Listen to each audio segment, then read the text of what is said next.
Good morning. આજે હતી training, તો ટ્રેનિંગમાં પહોંચી ગયા અને આવી ગયા હોટલે. બપોર થઈ ગઈ એટલે ટ્રેનિંગ પૂરી. આવી ગયા દુકાને આવતી હતી ગેમિંગ ટાઈમ, તો ચેલ કરી રહ્યા હતા. ગ્રાહકી નહોતી એટલે બધા અલગ અલગ ગેમમાં વ્યસ્ત. અને કુશનભાઈ ગેમ રમી રહ્યા છે અને પડાપડી બોલાવે અને સાંજ થઈ ગઈ એટલે અમે જવાની તૈયારી. એટલે પેલું બધું કામ ચાલી રહ્યું છે અને જઈ રહ્યા છીએ ઘરે. બધી વસ્તુ અંદર લઈ લીધી છે, તો હવે આવી ગયા ઘરે આવીને અમે જોઈ રહ્યા છીએ ટીવી, સમાચાર, અને પછી થોડીક અમારી અલગ અલગ મનદીપ સાથે રમત, મનદીપ અને દીદી સાથે રમત કરીએ.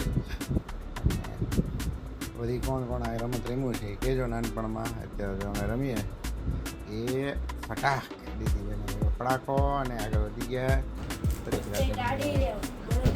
રાતે કરી પીઝા પાર્ટી. તો રાતે કોને પીઝા ભાવે એ જરૂર કોમેન્ટ કરજો. તો આ છે અમારે મનદીપભાઈ મંગાવ્યા હતા એના ફરમાઈશના પીઝા. એક હતો મશરૂમ ને બીજો હતો સ્વીટ કોર્ન. તો ગુડ નાઇટ બધાને, આવજો.